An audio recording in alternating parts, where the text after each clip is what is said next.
when you do your basic certification, it's exactly that. You are basic open water certified. It basically means that you've demonstrated to an instructor at whichever agency that you are capable of using the equipment and going into the ocean and basically not dying or hurting or killing someone else. But really, after you get your basic certification, you are now certified to learn how to dive. Like now the learning starts. It's really just like, getting your driver's license. You put in the hours and you demonstrate with an instructor that you can operate a vehicle on the road. Does that mean you're a good driver? Probably not. So when you're certified, you've met basically the bare minimum requirements, and hopefully you continue to get out there and dive and really hone your skills. Yeah, I really agree with what you just said, Danny, about it being like getting your driver's license. That once you get your driver's license, it doesn't mean you're a good driver. It just means that you can drive. And I think that's very similar to the basic open water certification. It's not that you're a good diver, it just means that you can go out and dive. Yeah, like a new driver might be kind of a little rough on the brakes or a little jerky with the steering wheel, and over time you refine those things. Just like with diving, you're gonna get better at buoyancy control, you're gonna improve your air consumption, and hopefully, keep challenging yourself without going too far, and really just working on those things and getting better at like navigating and all that kind of stuff. Basically, just honing whatever skills that you are interested in getting better at, in addition to those basics of like, the buoyancy and air consumption stuff. Mm. The rules and regulations and how to get yourself out of losing a piece of gear in the ocean and getting to the surface if something goes wrong, but that's about it. Welcome back to Three Broke Divers. Last time we talked about gear and some do's and don'ts for buying gear on a budget. Today we will be talking about dive certification and what is the deal with dive certifications. As a quick reminder, this is not an educational podcast or an advice podcast, but rather just three people, three divers, talking about their experience in diving and their own opinions on these kind of things. So keep that in mind as we roll into it all. So I think it's important for us to start off by saying that dive certifications are essentially training levels, not licenses. So like we were kind of talking about in the cold open, right? A basic open water certification is really that entry level of training. It's not a license to go out there and start diving like you've been diving for 50 years. So basically, as you advance through these training levels, you get certified to dive within certain limits. But it's important to remember that unless you're a dive professional, you're not a dive professional. And I think most dive professionals would even argue that they're not dive pros. Rather, they're still learning every day as well.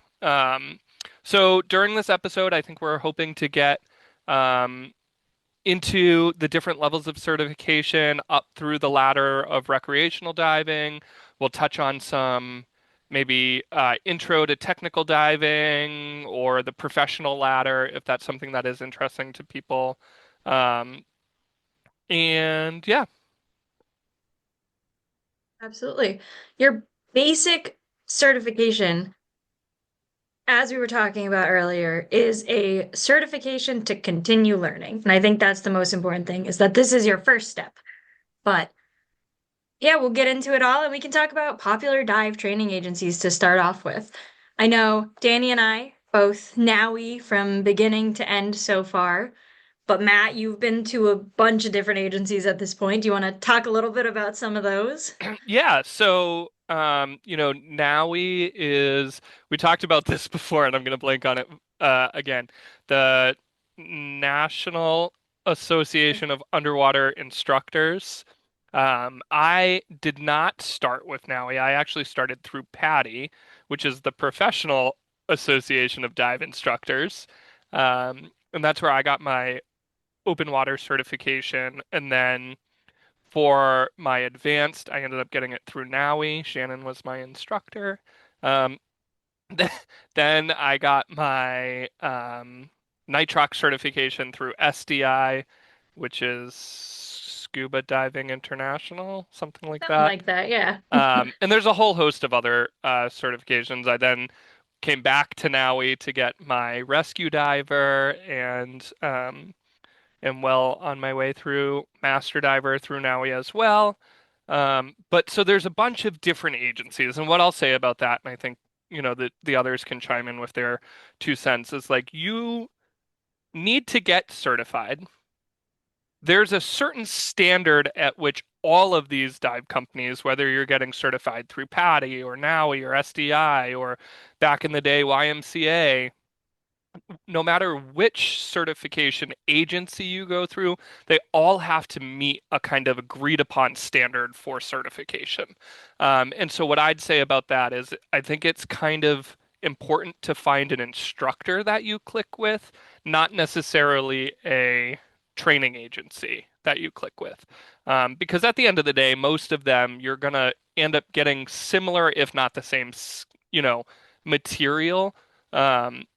But the way that that instructor presents the material or works with you in the pool or works with you in the open water is ultimately what's going to help enhance your skills as a diver. So I'd really say it's more important to establish a good relationship with a instructor, not necessarily worrying about where you get that card from. How do you find that instructor? Is it just by chance, like the first result that comes up on Google, or like how do you shop around for instructors? That's a great question. And I think I can talk about my experience getting into diving. I had gone and done some Discover dives, on vacation trips, etc., and then decided that I really wanted to get certified. And I actually got given the gift of a PADI education as a Christmas present.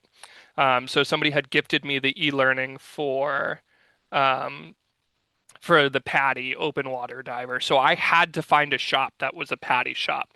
So on their website, you can put in like where you live and it will pop up the closest shop.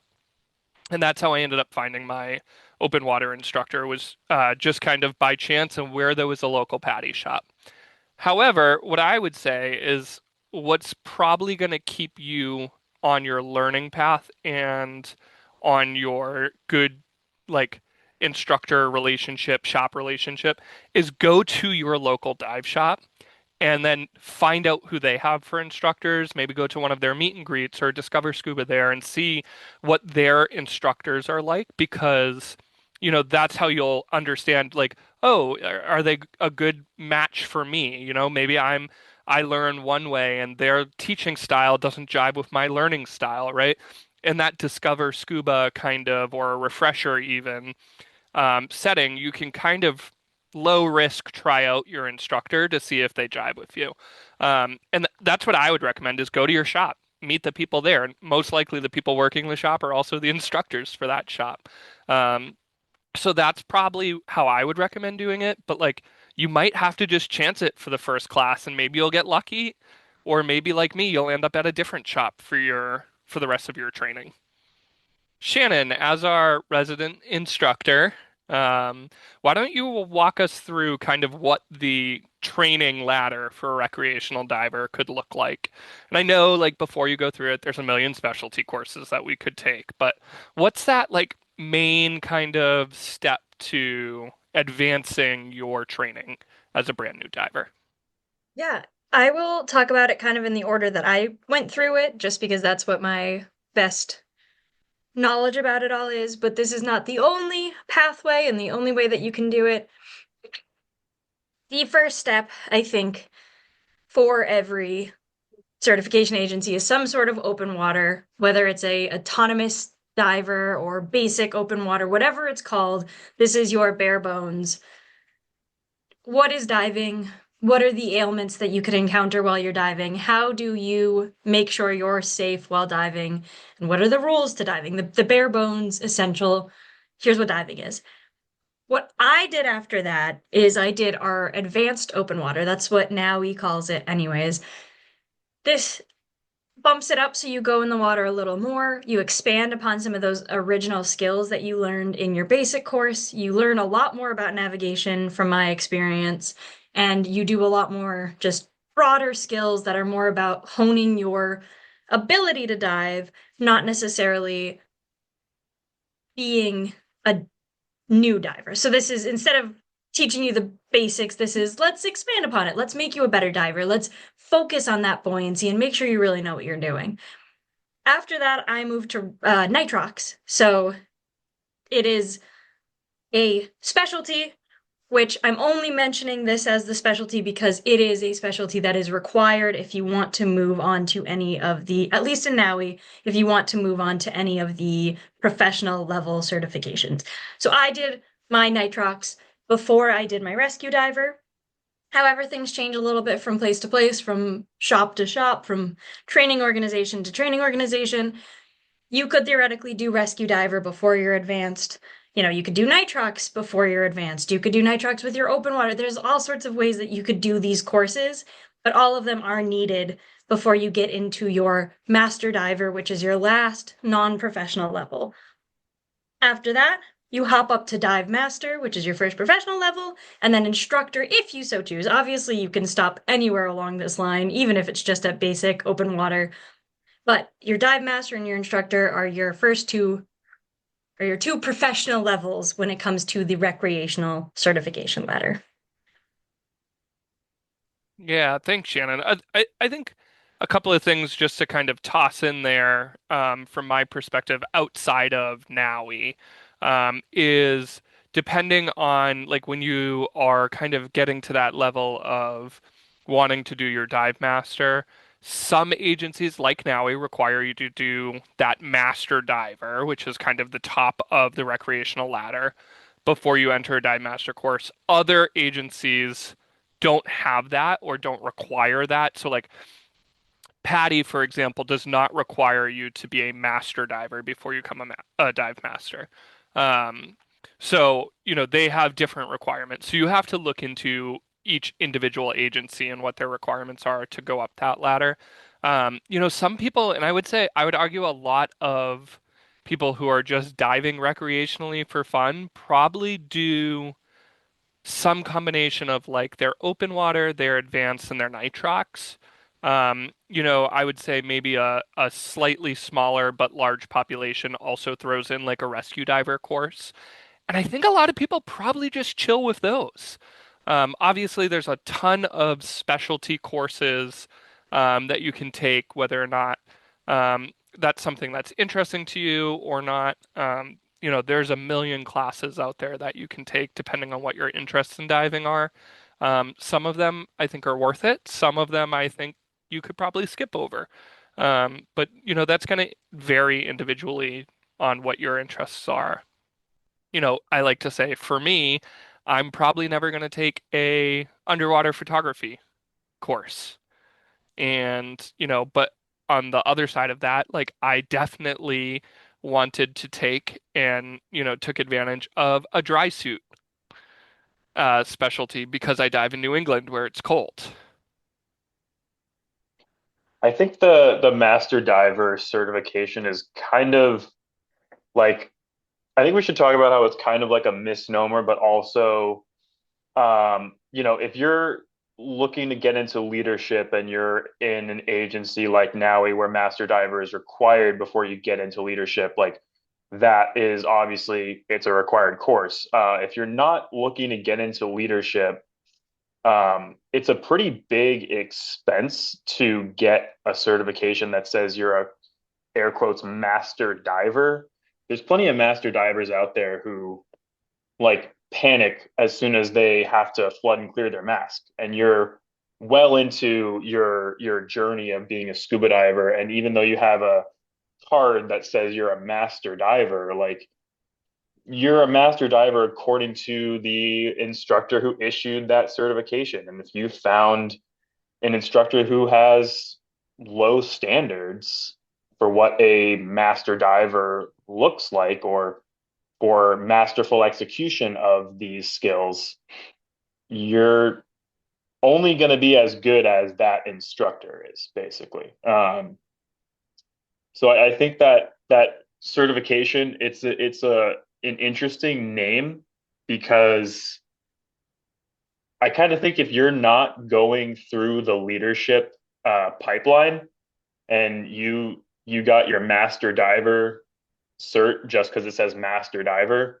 um, that's kind of like a maybe a red flag in a way. If someone's brandishing their master diver card, um, and we'll get into this in future episodes about picking your dive buddy. But if your potential dive buddy's favorite thing to say is that I'm a master diver, um, you know, might want to like go into that situation with some caution, I think. I think that can be said for a lot of these certification naming conventions specifically. I like rescue diver as well, right? You're not a state government assigned rescue diver. You're not going to be called up by the fire department unless you did the training and became one separately. But this again, taking NAUI for example, my NAUI rescue diver certification has not once in my life and will never in my life be the reason someone calls me up to try and help save a body. That's not going to happen. That is not how the recreational levels work. Maybe somebody will call me up and say, "Hey, I lost my wedding ring in a pond. Can you search for it?" That's the kind of rescue a recreational rescue dive certification entails you to do. So I agree totally with what you're saying, though. All of these names are even advanced diver. I mean, at that point, when I was an advanced diver, I had 10 dives under my belt. I had the 4 required for basic, and I had the 6 required for advanced. And now with I think I did the math, try to do the math. I have like 500 something dives under my belt now. I still don't think I'm an advanced diver, despite being an instructor. Like the names are definitely a little misleading, and I think they definitely give, with the wrong person, could give some false confidence to a diver, which is very unfortunate. But hopefully, and I think all of us have had this experience, we've had teachers who have instilled in us that that is not the case. And I think that's really where the certification lies, is that you have to have instructors who teach you to not think you're the best diver once you're an advanced diver. I'm going to go ahead and put my safety hat on here for a second and tie this all back to something that I think is very important, which is diving safely, right? Open water certification teaches you how not to die. Advanced certification teaches you to how to really start enjoying your dives safely, right? You learn a little bit more about navigation, keeps you safe. You learn a little bit more about your buoyancy, keeps you safe. You learn a little bit more about going deeper, keeps you safe, right? Like all of these things in this next training level are ideally are designed to help continue your diving safely. Same thing with rescue diver. I would argue that rescue diver should be like really called like safety aware diver because what it's teaching you to do is recognize some of the stuff that's starting to go wrong in your dive, which could lead to needing to be rescued, right? When I took my rescue diver, I took that more as a noticing the signs and symptoms of something starting to go wrong, not necessarily how to, like, yes, you do actually learn the skills to surface a body and get it out of the water, right? But I think that's the least important part of that entire program. I think the rescue diver really is about noticing when things have gotten unsafe. And then a little bit of skills into how to calm down somebody to help keep them safe. And I think Master Diver really gets you to that, like, I now know how to dive safely, right? And I can comfortably jump in the water and do a safe dive from start to finish. I have mastered the skill of diving safe. That's my hot take. Yeah, I totally agree. I think it's also partly like a marketing thing. Like, the training agencies knew what they were doing when they named the certifications the way that they did. Like rescue diver sounds a whole lot more exciting than like safety aware diver. Because I think a lot of us would be like, well, yeah, duh. Like we all should hopefully be, aware of how safe or unsafe something is, but it probably wouldn't have as many people signing up for that course if they called it something more kind of mundane than it is. But it can also attract that just like the ego diver who wants to have like a cool title and feel like this training agency has appointed them like lifeguard of the ocean. Yeah, and so I think that segues us well, actually, Danny. I agree that, you know, they want they want to sell you the training program, like it is very much like how training agencies make money, and some are more aggressive than others with their marketing for dive certifications, right? Like, I'll just use one agency. I feel like I'm gonna get like doxxed for calling I out a know. agency. But there's some, right? There's, a certain agency that perhaps people might say like, oh, just put another dollar in. Um, and that agency, like, they market their master diver as like, be part of the elite 2% that have taken, your basic, your advanced, your rescue, and 5 specialty courses, and now you're an elite diver, right? Like that's a marketing strategy through and through. Is like they're trying to sell that master diver as like you took all of these courses, not that you're actually a master diver. So like I think that that does segue us into like what specialty courses do we think are worth taking? I mentioned before as a New England diver, I think that the dry suit course is a must-have for a New England diver because if you want to dive here throughout the year, you need to be you don't need to, but you're going to want to be diving in a dry suit to stay comfortable through the colder months. So Shannon, what do you think are some of the other specialty courses that you think are worth it? Yeah, it's a good question, and I'm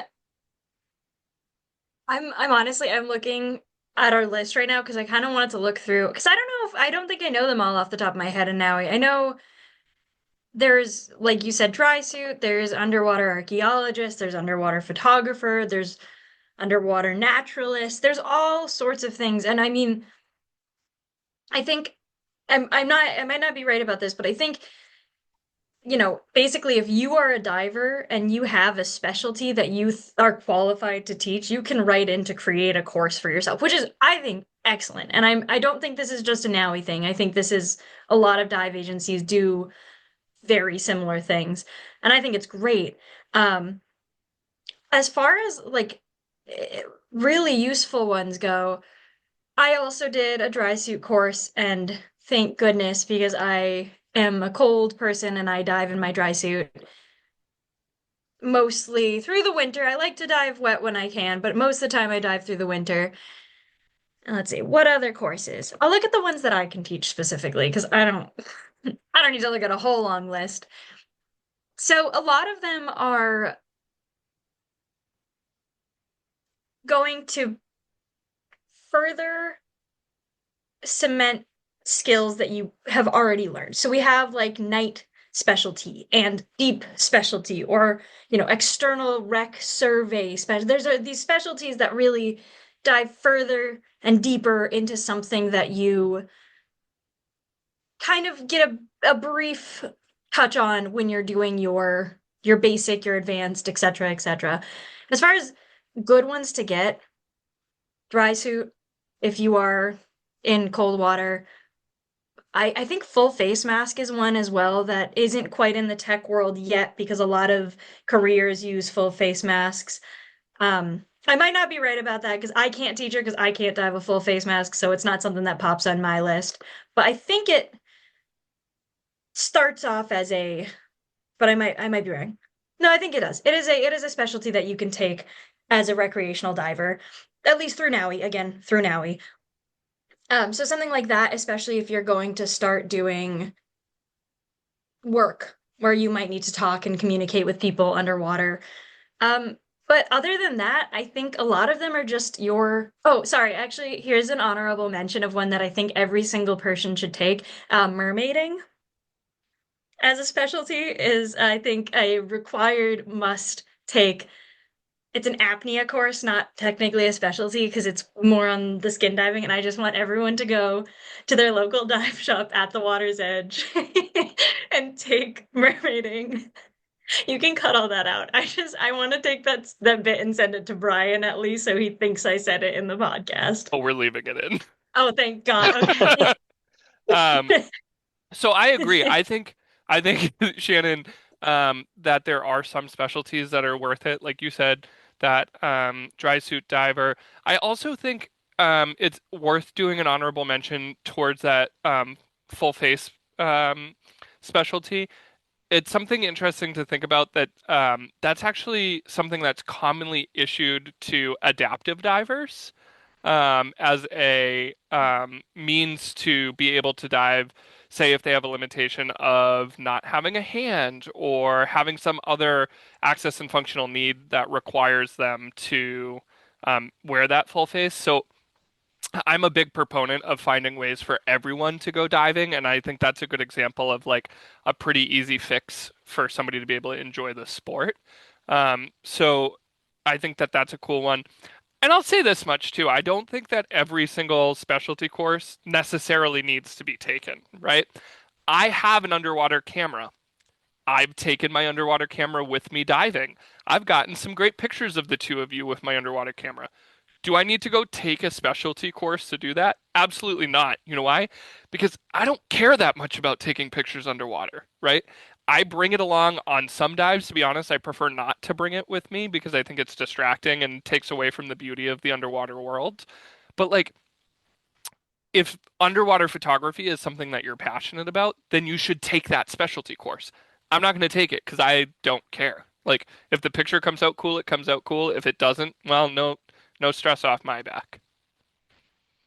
So yeah, the underwater photography is kind of like I think you might call like a niche interest. Not like every single diver is going to be interested in that one. But what about like the night specialty, the deep specialty? When you do your advanced open water, you go on a night dive or a low vis dive, and you go on a deep dive. But when what's the threshold for someone to want to actually go through that course? Would you want to go through that whole certification, or would you rather just like do more deep diving, do more night diving? Like, what's the trade-off to really carry that card around? And obviously, it's going to cost more money. We're three broke divers. Like, wouldn't we rather just do those dives? You don't need the cert specifically to go deep or to go at night. So this is what I'll say about that. Yes, and so I agree that while you get your advanced cert, as part of your advanced cert, you then can dive at night. You then can dive at a greater depth. And there's specialty courses for night diving and deep diving, right? So why would I want to take that? This is what I'm going to say.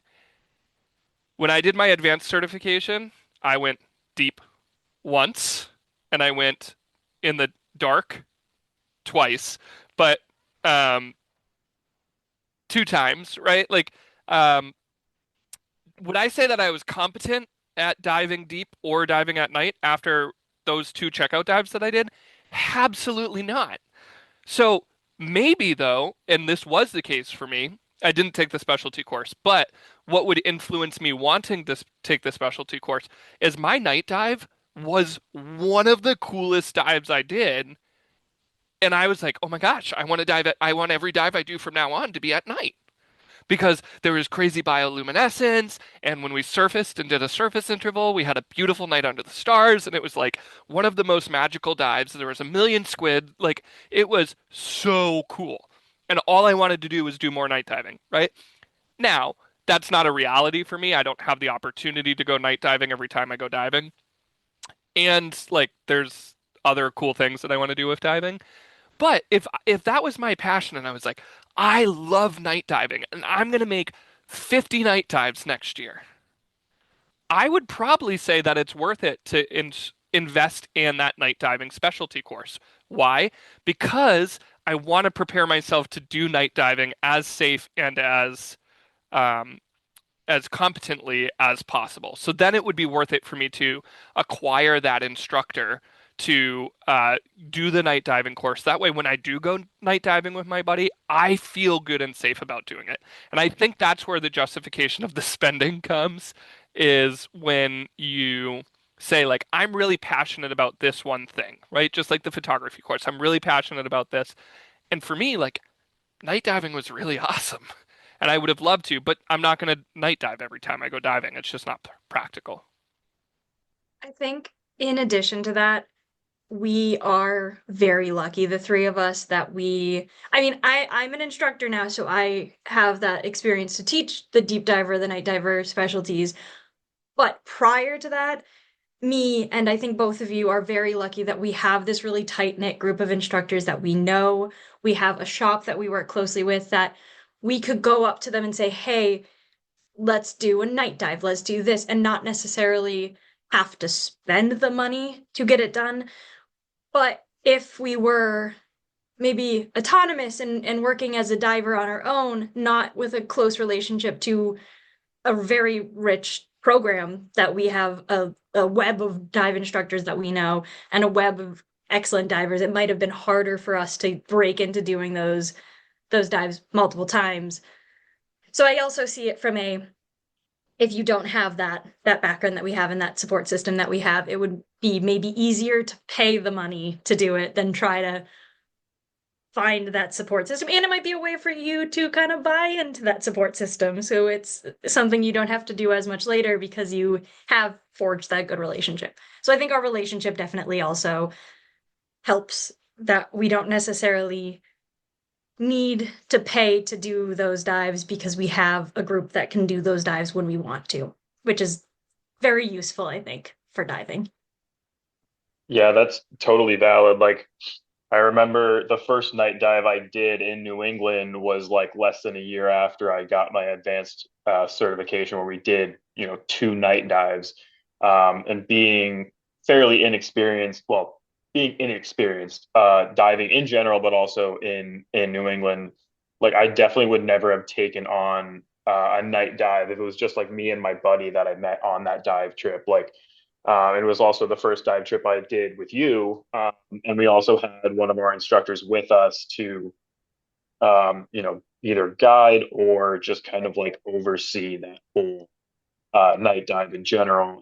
And ever since that trip, we've gotten closer. We've had other people come through and gotten into diving with us, and we just, we are pretty lucky to have a solid group of divers with varying levels of experience and people to fall in, uh, those new situations if you're unfamiliar or getting into diving in, New England especially. So yeah, I mean, I definitely wouldn't have taken on like a night dive or a deep dive, but just with me and my equally capable buddy, for sure. Yeah.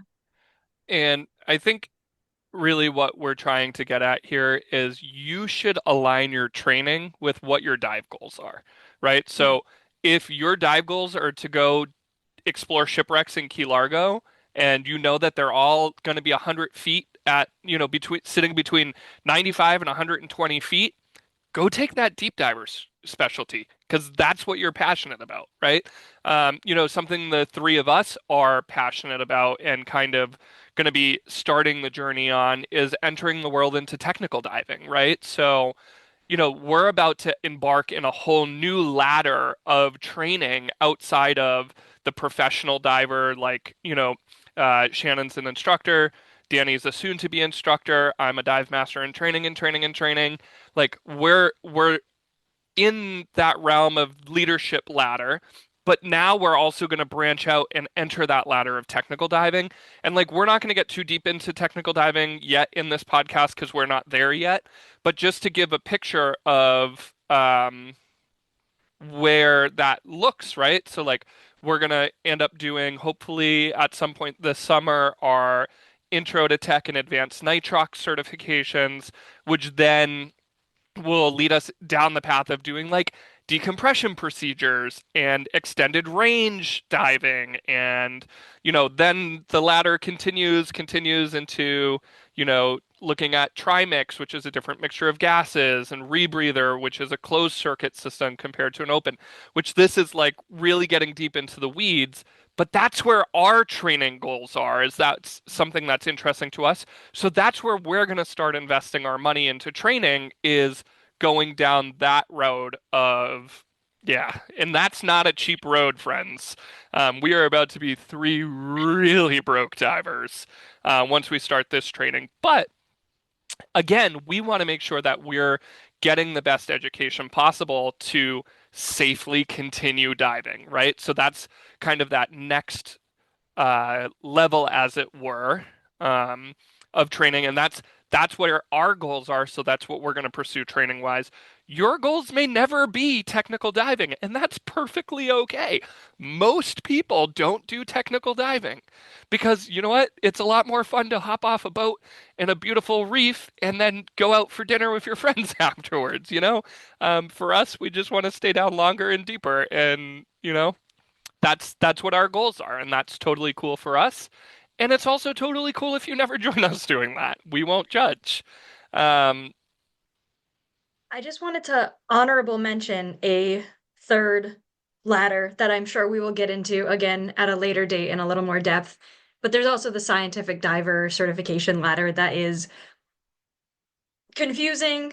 And this is as someone who is in it somehow, kind of a little bit, but kind of also not. So it's kind of a confusing ladder that, again, I think we'll probably have a whole topic of conversation about it. But it's also one to realize that once you are a scuba diver and a safe scuba diver and feel comfortable scuba diving, this is another additional ladder that you can choose to follow and climb up, is the scientific diving certification ladder. So just honorable mention to that one as well. yeah. And I think that that's to say that there's a lot of avenues that diving can take you. You can end up diving for work, right? There's a whole nother training ladder of certification for divers that's commercial divers, these are like your underwater welders and your saturation divers, and like that's like Danny and I looked it up the other day, just kind of goofing around. That's like $30,000 to become a commercial diver. That's like the training. I mean, you get paid a lot of money once you become a commercial diver, but like we're talking crazy investment to get through that training. And it's like 10 months of full-time schooling to become certified as a commercial diver. So like there's many career paths, scientific, commercial. Some people end up doing it for work on like a fire department scuba rescue team, for example. You know, there's 100 different ways that you could get into professional diving that's not becoming an instructor or a tech diver. You got to find where your passion lies, I'm not a scientist, so I'm not going to do scientific diving. So I think this is a good segment for us to talk about our dive confessions cert edition. So I think we can just go around and share maybe a specialty course that you took and never used, or got certified too fast without enough experience, or thought rescue diver meant superhero. I don't know. Whatever your confession may be. It's not my story. Well, it is my story because I was there and witnessed it, but it is not my story, as in I was not the one to do it. I was diving with some friends just for fun, and there are four of us. None of the three broke divers besides me were in this story. So don't go imagining either of them as my friends in this situation, because they were not there. It was three other people. For the record, we are Shannon's friend, Yeah. just not Yes, in this particular case. right. You can keep pretending they're my friends. Just don't think that they're the friends in this story. So the three friends of mine and I were diving, and I was with one buddy. I'm gonna just name them. I'm trying to think of names that are easy. I'm just gonna call them one, two, and three, and then there's me. So I was with diver one, who was my buddy, and then diver two and three were buddies. Me and diver one got in the water. We started our dive. We had different goals for our dive. So we weren't necessarily going to be right next to each other, but this was all part of the plan. We had thought it all through. Like we were following our plan so far. Diver 1 and I get in the water. We start swimming off. All of a sudden, I feel a tap from Diver 3. And I turn around and Diver 3 has free flowing bubbles coming out of their tank. And I go, oh, that's not good. So I donate my air. I give them my backup. I give them my backup. We get ready and I look around to try to find my buddy and Diver 3's buddy to try to get us all to go back to the surface together. Neither of the buddies are there. And I was like, oh no. So eventually the other buddies come find us. We're all fine. We get to the surface together. And once we get to the surface, Diver 3's buddy, Diver 2, goes, yeah, I was getting there and I was swimming and I noticed something wrong. Because, I was a rescue diver, so I'm trained to act in these situations. And I saw my buddy with the bubbles and I thought, yeah, something's wrong. And I was like, oh, okay. Okay. But you didn't do anything about it? I was like, okay, well, I'm so glad we're all at the surface safely. And that's great. So that was a fun little dive story I had where someone definitely, they might have, hey, you know what? I'll give Diver 2 credit. They might have known something was wrong. And if they didn't think it was safe to act, they didn't have to act. So I will give them credit that they technically could have acted well within their certification in that situation. It was just a very funny moment at the end where they're like, yeah, I knew something was wrong as a rescue diver. And I was like, okay. Good talk. Lovely. And this hits home on the just because you're certified doesn't mean that you're gonna do it. Yeah. And all the credit to that diver because they have grown significantly as a diver, and I still dive with them to this day. So there is no ill will about this moment. Everything was safe, and everyone has gotten better since that because that was quite some time ago now. So I'm gonna tell a kind of self story, and I don't think it's that it's a confession. It's a confession. So prior to getting certified as a scuba diver, I think I probably paid for 25 or 30 Discover Scubas, which was way too many. So I think that I ended up spending more money as a non-certified diver because what would happen is I would go away on a cruise or on vacation and we'd be in some tropical place and want to go diving and we weren't certified. And for those of you that don't know, a lot of places, especially when you are in the tropical places, will let you do what they call a Discover Scuba, where you end up getting to do a short lesson on the very essential safety skills of scuba diving. And then with an instructor right next to you, you can go do a short dive. And this is very popular in tourist locations to do it in open water.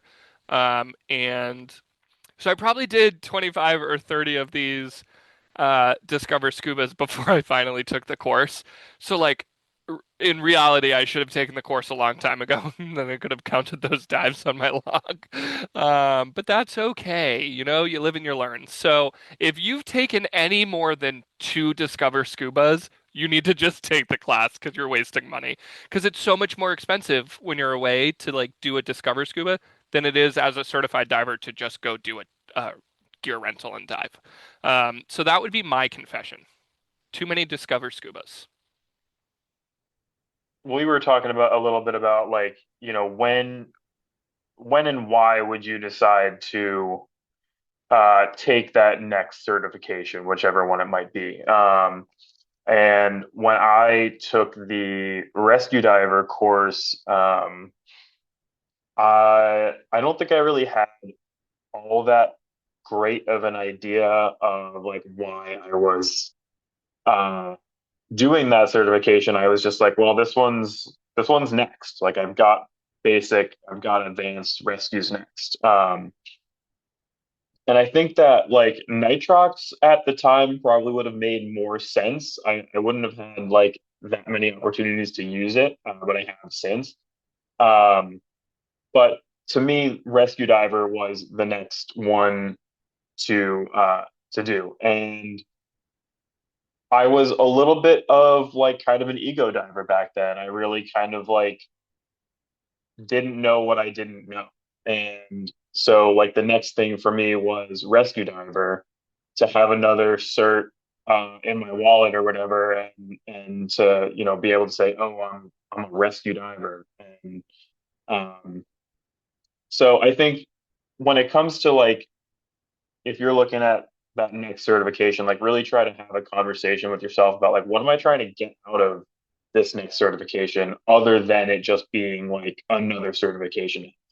And since I've taken that course, I've been humbled on a few occasions. Like the first time I got narked on a shipwreck, and it was a little startling because I like didn't realize it was narcosis at the time, and it can kind of give you a bit of a spook depending on like how severe that narcosis is and how exactly it affects you. Um, and yeah, I mean, my friends who know me very well would be shocked to find out I was ever arrogant, right? But and now I'm just super, super humble, and everyone knows that. Like I'm the most humble person, the most humble diver, probably in the three rope divers. I think I'm probably the most humble. Everyone's nodding their head right now, so they're all agreeing with me. Yeah, yeah. I mean, like my confession is a little bit of like you know maybe taking that cert a little sooner than I needed to, and also definitely like to kind of stroke my ego, and since then I've also identified other divers going through their certification ladder, and you can kind of pick out who's going to be that next version of me, basically, who's like doing it for all the ego and actually isn't really that good. Because I definitely was not an experienced diver at the time, and I had probably 20 dives in my log, which is really not that many. And since then, and continuing till today, like I'm always learning, I'm always trying to perfect my skills or get as close to that as I can. But here's the humility coming back. Yeah, just like really always have a mindset of being a student. I think is kind of the main takeaway with all I'm saying is like you're never done learning how to dive. You're never really a master diver, even when you're a dive professional, a technical diver, a commercial diver, whatever you're doing. You're always learning. You can always get better. We talk about scuba as it being a sport, but it's also kind of like an art form as well. And and a good artist would probably never say that they've perfected their craft. Yeah. So yeah. Definitely always honing your skills as a diver. And you always should be because things constantly change as well. So it's always good to keep on top of things, to understand what the next thing that's happening is and everything. And I will say on that speedy certification process, I mean, I became a dive master 5 years after I started diving and an instructor 6 years after I started diving, which is not, it's not a long time, especially because I'm young and I'm new. But at the end of the day, young doesn't mean a lot when it comes to diving. But 5 years is still not a lot of time necessarily. And there are days when even I think I could have waited longer to become a dive professional, not because I don't think I'm prepared, but because sometimes it's nice to not be a dive professional and not act in that way sometimes. But it's always important to make sure that you know the path that you want to go on, which is what we started from the beginning, and how the certifications you want to get will help you along that path, especially the specialties, but even up through any kind of professional level. Is that going to be what you want to do with diving? Because no one is going to force you to be a dive professional if you don't want to be. Yeah, I think that segues us well into this next segment, which is called the Risk Management Corner. So this is going to be my little moment.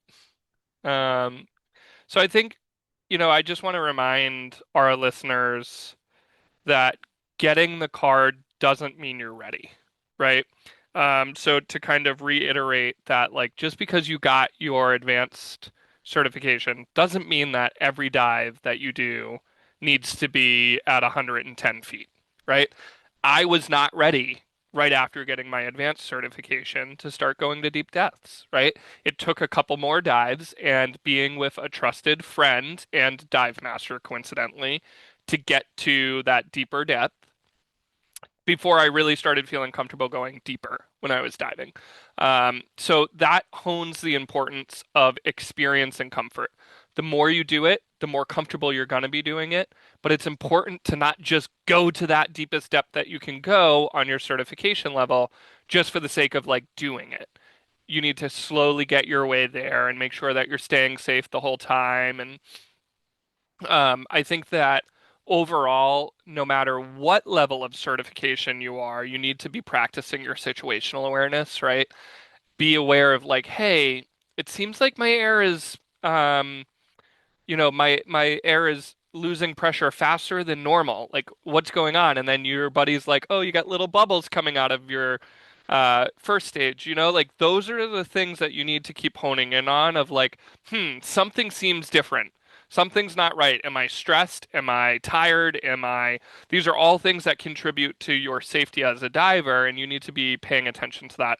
I'll give a prime example. Like this past weekend, I was supposed to go diving with my friends, and I had to cancel my portion of the dive because I hurt my back, and I wasn't comfortable going diving with injury to my back. Now it's not a permanent injury. I just had a pinched nerve, and like it's fine. Like we're working through it, but like I'm not going to put myself in a situation where I'm going to go diving just because we're going diving that day. Like my back hurt, and that was putting me at risk of not being safe, so I didn't go diving. It sucks. I wanted to go diving, but you have to start developing that sense of safety.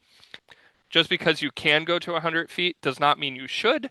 And just because you have a card doesn't mean that it's necessarily something you're ready for. So two things on that. The first is, and about your reason for canceling a dive. And this will probably go into our next episode a little bit as well in the future, but you should be able to, with your dive group and dive buddies, be able to cancel a dive any time of day, any reason, no questions asked. If you say, I'm not diving today, and this is why I'm saying it's kind of going to go into our choosing your dive buddy episode.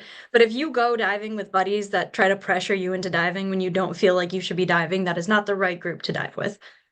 I won't touch more on that, but the big idea and takeaway is you can cancel a dive for any reason with no questions asked. You can cancel your dive mid-dive, right? Mid-dive. There's nothing wrong with saying, hey, Shannon, something's wrong. Let's turn around. Let's go up, right? If my buddy looks at me and says, hey, we need to go up, I'm not questioning it. I'm not like, I'll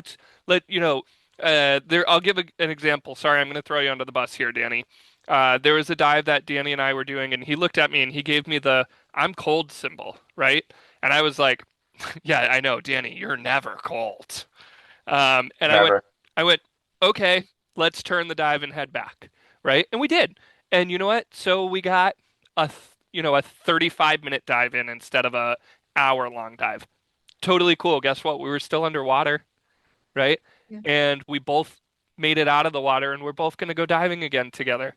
Because at the end of the day, like if you turn your dive, that's great. You're going to dive again. If you don't turn your dive and something bad happens, that might be your last dive. And that would be a real crappy thing to have be the experience, right? All of us want to keep diving. So it's important we do it safely. So that's a great point, Shannon.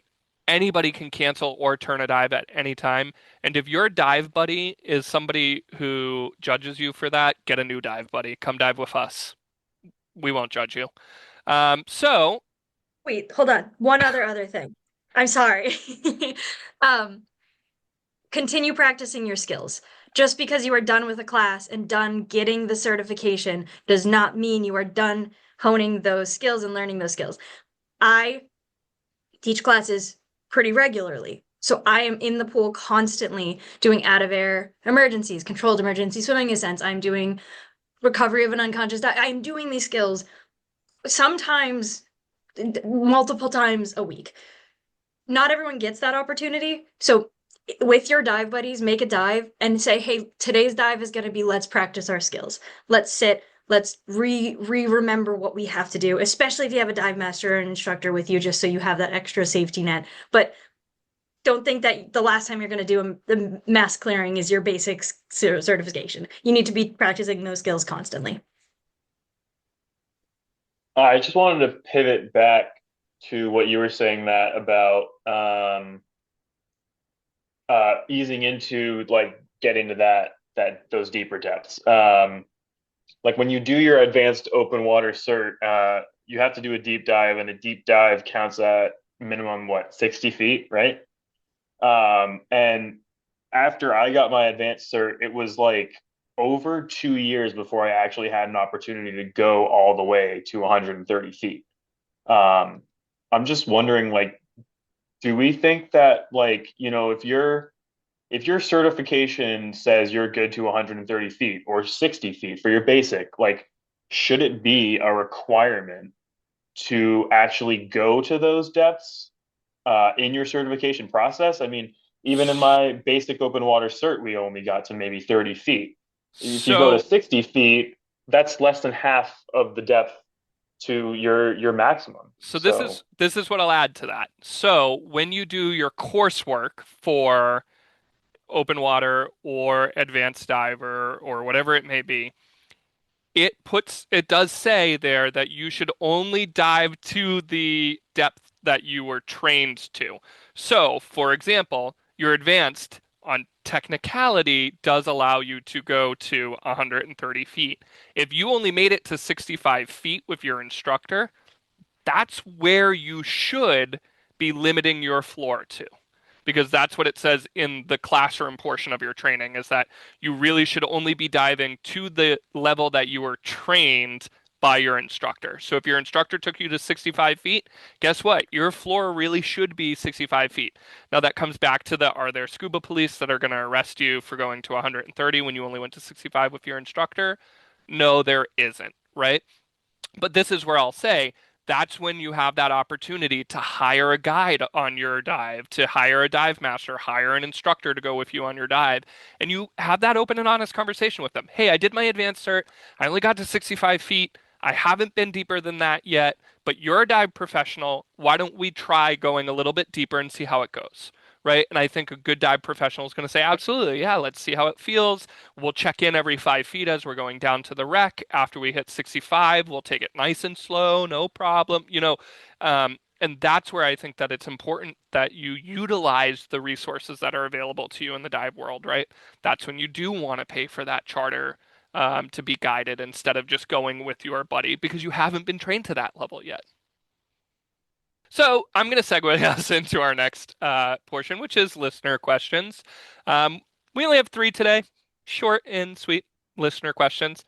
So I think we already answered this, but we're going to answer it anyways. Somebody asked, can I switch agencies mid-training? And I think it depends on what they mean by mid-training. I mean, I'm a prime example of switching agencies, but we can get into it a little bit more. I think if you're like halfway through an open water course, you should stick it through to the end of that course and then switch training agencies. Some places may let you take a referral to their thing. And Shannon, you can speak to this as the instructor, but I feel like an instructor doesn't want to take somebody else's half-done student.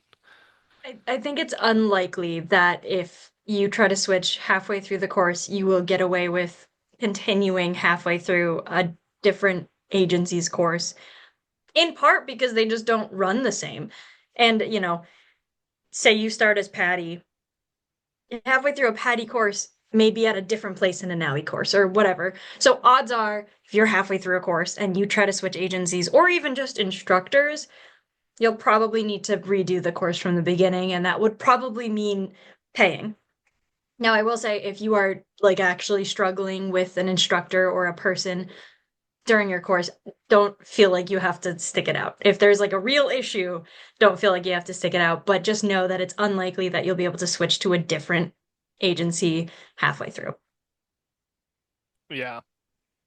Danny, do I need my advanced certification before my rescue certification? It's not a requirement. Um, I think there's a lot of different opinions on this. I got my advanced just a couple months after getting my basic. Um, you know, I've heard other instructors and other people at different shops saying, you should have 50 dives before you go from your basic to advanced. I think it's a valid like standard to set for your students. As long as you're going above the agency's printed base, bare minimum standards, you can, as an instructor, set whatever standard you want as long as it exceeds those. But these agencies are also businesses, so that's going to eliminate a decent chunk of their market. But the bottom line is like, you can take rescue after basic, or you could go from basic to advanced. You could kind of shuffle those around in any order you like. So if you feel like you wanted to, um, do advanced before you get your rescue, that's totally an option. And you could also be the kind of diver who's like, I just want to dive, shallow reefs, and I want to be more prepared for a potential emergency, so I'm going to take rescue. And advanced is not a prerequisite for that rescue cert. So I think there's many different ways to go about it that are all definitely valid. I agree. And lastly, I think we covered this, but Shannon, are specialty courses worth it? Depends on what you want to do with your life, potentially. That's kind of the real full-on answer is it depends on what you want to do with your dive career. Because they could all benefit, and you will probably learn something from all of them. Whether or not you want to spend the money on learning that skill set is up to you, but don't discredit them either. Because again, instructors are a wealth of knowledge, and they all have their own thing that they are very good at specifically. So don't feel like you can't learn from them more, but do what you want and don't feel like you have to spend money on a bajillion specialties just because you want to collect certifications. So, next episode, we're going to be talking about dive buddies, dive enemies, and finding the right crew to dive with. We're going to dive deep into how to choose good buddies, some red flags to watch out for, and some proper dive etiquette. Thank you for listening to Three Broke Divers. Once again, remember to follow us on Instagram at Three Broke Divers and reach out by email. You can email us at threebrokedivers@gmail.com and share your certification stories or any questions you might have. And don't forget to subscribe, review, and share this podcast. And remember, dive safe, dive local, and take a specialty class.